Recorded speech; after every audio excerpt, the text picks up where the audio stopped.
Hello everyone, this is Rakesh और आप देख रहे हैं स्टडी ई होम। और आज के इस सेशन में हम बात करेंगे प्राचीन भारत के बारे में। ठीक है ना। तो प्राचीन भारत के कहाँ कहाँ से स्रोत मिले थे, धार्मिक ग्रंथ कौन कौन से हैं, गैर धार्मिक ग्रंथ कौन कौन से हैं, इसके बारे में पूर्ण डिटेल्स इस वीडियो में मिल जाएगा आपको। ठीक है ना। तो चलिए शुरू करते हैं। ठीक है ना। तो धार्मिक ग्रंथ के अनुसार हम देख लेते हैं। ठीक है ना। तो ये पहला नंबर पर आता है ब्राह्मण ग्रंथ, दूसरे नंबर पर बौद्ध ग्रंथ और तीसरे नंबर पर जैन ग्रंथ आता है। ठीक है ना। तो हम सबसे पहले देख लेते हैं ब्राह्मण ग्रंथ के बारे में। ठीक है ना। तो पहला ब्राह्मण ग्रंथ है जो वेद है।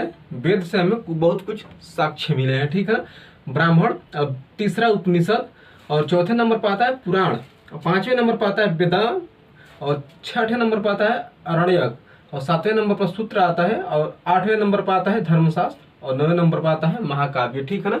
ये सब ये प्राचीनतम ग्रंथ है। ठीक है ना। इसके द्वारा भारत के रिसोर्सेज मिले हैं।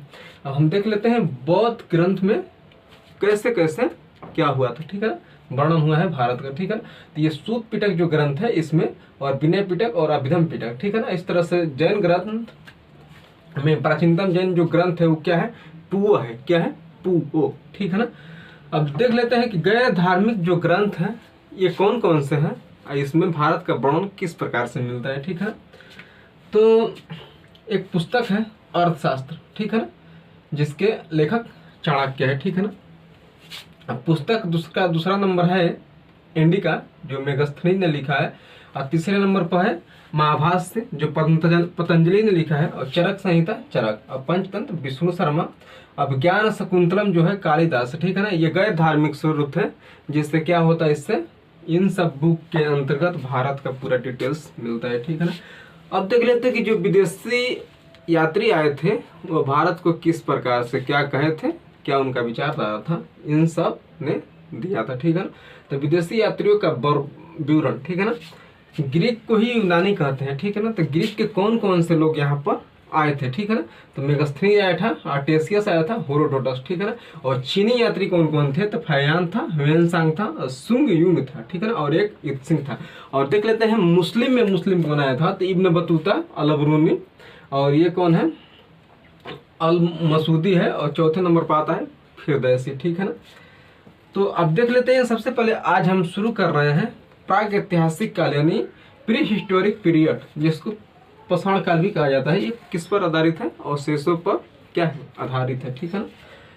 तो पूरा पाषाण काल को हम इंग्लिश में क्या कहते हैं, पेलियोलिथिक पीरियड। ठीक है ना। ये कहाँ से शुरू होता है, अनोन पीरियड से लेकर और 8000 बीसी। बीसी का मतलब होता है बिफोर क्राइस्ट, माने ईसा के जन्म से पहले। ठीक है ना। तो पेलियोलिथिक पीरियड हो गया जो क्या कहलाता है, पूरा पाषाण काल कहलाता है। ठीक है ना। जो अज्ञात काल से लेकर 8000 बीसी माने ईसा के जन्म से 8000 वर्ष पहले तक को क्या कहते हैं, पूरा पाषाण काल होता है। ठीक है।